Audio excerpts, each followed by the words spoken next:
बिस्मिल्लाहिर्रहमानिर्रहीम। अस्सलाम वालेकुम। किचन विद न्यूज़ में हम आपको खुश आमदीद कहते हैं। उम्मीद करते हैं आप लोग खैरियत से होंगे। तो आज हम देसी घी बनाने का तरीका आप लोगों के साथ शेयर करेंगे। कैसे घर में मलाई को जमा करके उससे मक्खन बनाते हैं और फिर मक्खन से कैसे देसी घी बनाया जाता है।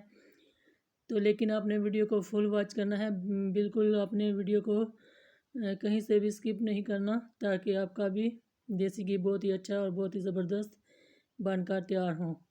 तो चैनल पर नए हैं तो चैनल को सब्सक्राइब कर लें, बेल के बटन को प्रेस कर लें, ताकि हमारी हर नई आने वाली वीडियो का नोटिफिकेशन सबसे पहले आपको मिल सके। तो चलते हैं हम रेसिपी की तरफ। तो यहाँ पर हमने घर में ये सारी मलाई घर में जमा की हुई थी। तकरीबन 3 किलो ये मलाई होगी, या 3 या 3.5 किलो होगी, इतनी मलाई होगी। इसको हमने चूल्हे पर रख लिया है गर्म होने के लिए। तो सबसे पहले हम इसे गर्म करेंगे और साथ में चम्मच चलाते रहेंगे।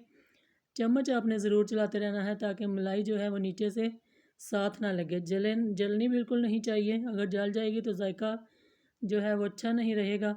तो यहाँ पर ये सारी मलाई मैंने मेल्ट कर ली है और ये गर्म में है अभी।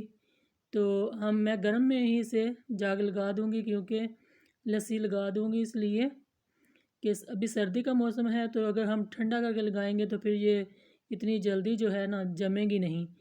तो यहाँ पर ये 3 टेबल स्पून मैंने दही लिया है, ये मैंने इसके अंदर डाल दिया है। तो इसे हम अच्छा सा चम्मच की मदद से मिक्स कर लेते हैं सारे दूध के अंदर।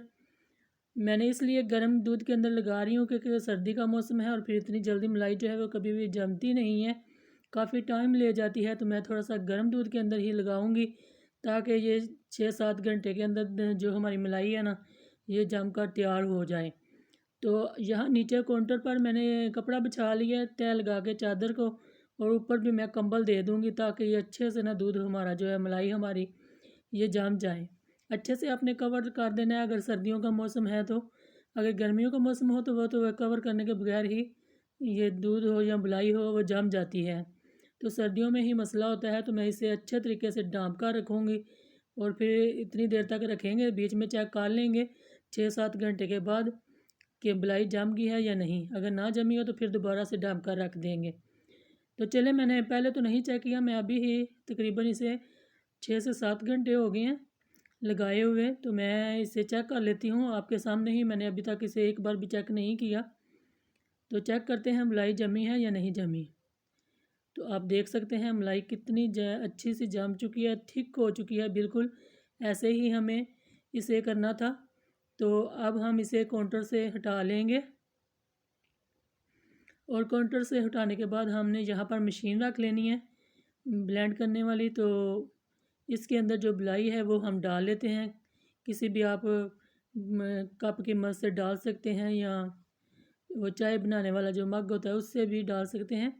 तो इस तरीके से हम इसके अंदर डाल लेंगे, और नीचे अपने बर्तन ज़रूर रख लेना, ताकि ये नीचे जो है ना गिरे, काउंटर पर ज़ाया ना हो।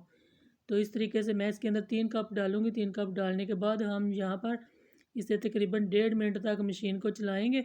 चलाकर इसे अच्छे से पहले ब्लेंड होने देंगे। जैसे ही ये 1.5 या 2 मिनट हो जाए, फिर उसके बाद हमने इसके अंदर पानी डालना है, पहले नहीं डाल देना। तो मैंने जब ये मलाई को निकाला है तो मलाई मेरी जो है अभी भी नीम गर्म थी, ठंडी नहीं हुई थी, क्योंकि मैंने फ़ौरन ही इसे ढाँप दिया था ऊपर से। तो इसलिए तो अगर आपकी मलाई मेरी तरह गर्म हो तो आपने उसके अंदर ठंडा पानी डालना है। ये मैं नल का पानी ले रही हूँ, ठंडा पानी ले रही हूँ। ये मैंने आधा गिलास अभी डाला है, अगर मुझे ज़रूरत पड़ी तो मैं और जो है थोड़ा सा डालूँगी, पूरा गिलास डाल दूँगी। लेकिन अभी मैंने आधा गिलास डालकर ना इसको थोड़े से झटके लगा लूँगी 3 से 4, ताकि वो जो मक्खन है ना वो इकट्ठा हो सके। अगर लगे ना नहीं इकट्ठा हो रहा तो फिर थोड़ा सा पानी और डाल लेना है ठंडे वाला। तो यहाँ पर मैं इसके अंदर ठंडा पानी अभी डालूँगी और देखूँगी, अगर तो मक्खन आ गया तो ठीक है। अगर मक्खन ना आए तो फिर इसके अंदर जो है ना आपने थोड़ा सा ना पानी और डाल लेना ज़रूर। तो यहाँ पर आप देख सकते हैं इसके ऊपर मक्खन आ गया है। तो अब हम इसे बाहर निकाल लेते हैं, देगचे को कर लेते हैं फिर आगे, और इसके अंदर इस तरीके से आपने डाल लेना है मक्खन को। इतनी आसानी के साथ ये निकल आता है, बहुत ही झटपट से, कोई इस पर ज़्यादा वक्त नहीं लगा। काफ़ी ज़्यादा मलाई थी हमारे घर में, काफ़ी जमा हो गई थी। तो कब से मैं सोच रही थी कि मक्खन बनाऊं और टाइम नहीं मिल रहा था।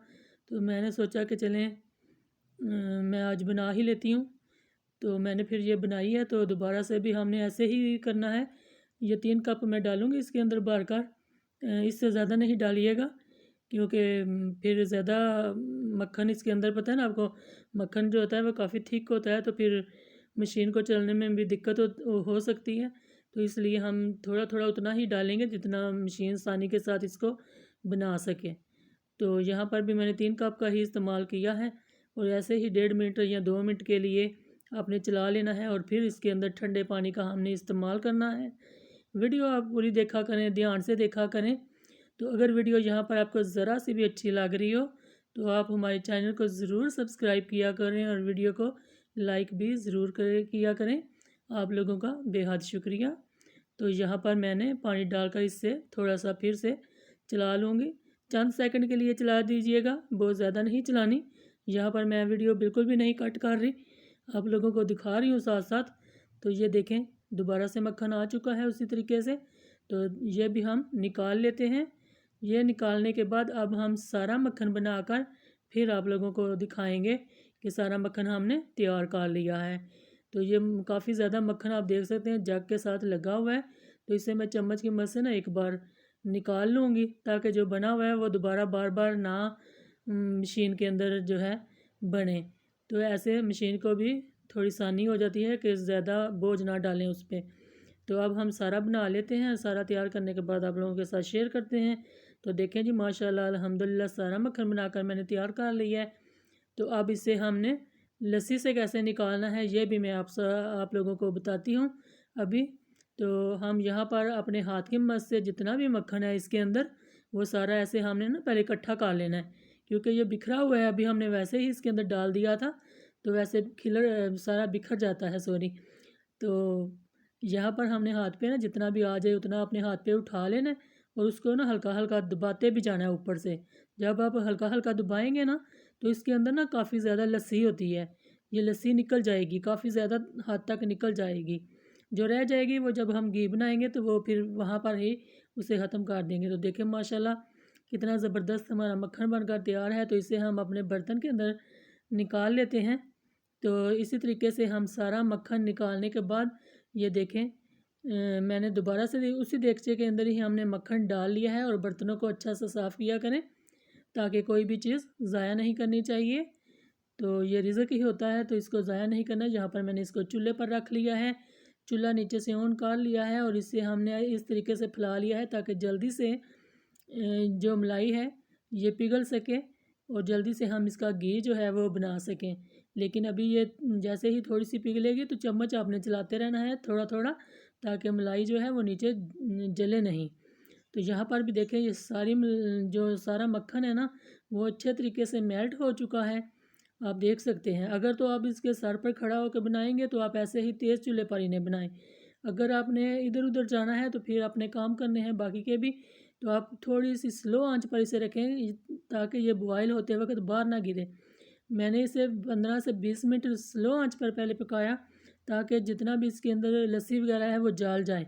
लेकिन उसके बाद मैंने इसे 15 मिनट फुल आंच पर चूल्हे पर खड़ा होकर इसे मैंने बनाया है, और हमारा जो घी है वो माशाल्लाह बन चुका है इस वक्त। तो मैंने इसके अंदर ना 2 टेबल स्पून जो गार का आटा होता है वो डाला है, ताकि जितनी भी लस्सी वगैरह है ना वो सारी फिर नीचे बैठ जाती है। तो जैसे ही ये नीचे बैठती है लस्सी, तो हम चूल्हे को बंद कर देते हैं, और बंद करने के बाद इसे थोड़ा सा ठंडा करेंगे ताकि हम इसे आराम से बर्तन के अंदर ना निकाल सकें। क्योंकि आपको पता है देगचा भी बहुत ज़्यादा गर्म है, और घी भी इसके अंदर बहुत गर्म है। अभी मैं आपको दिखाती हूँ, ये देखें घी आपको नीचे से नज़र आ रहा होगा। तो अभी थोड़ी देर बाद ये जाग जो है ना ये सारी ख़त्म हो जाएगी बिल्कुल। जैसे ही ये ख़त्म हो जाएगी तो हम इसको छान लेंगे, क्योंकि हमें छान कर साफ़ सुथरा घी जो है ना अपने बर्तन के अंदर निकालना है। तो इसके अंदर जो आटा है ना आपको नज़र आ रहा है, ये आपने ज़ाया नहीं करना। इस आटे को आप इसके अंदर थोड़ा सा शक्कर डालें, चीनी डालें, कुछ भी डाल के ना तो आप अपने बच्चों को खिला सकते हैं, क्योंकि इसको ज़ाया ना कीजिएगा। इसके अंदर बहुत ज़्यादा घी होता है। तो चलें घी को निकाल लेते हैं, डिश आउट करते हैं और बिस्मिल्लाह पढ़ते हैं। बिस्मिल्लाहिर्रहमानिर्रहीम।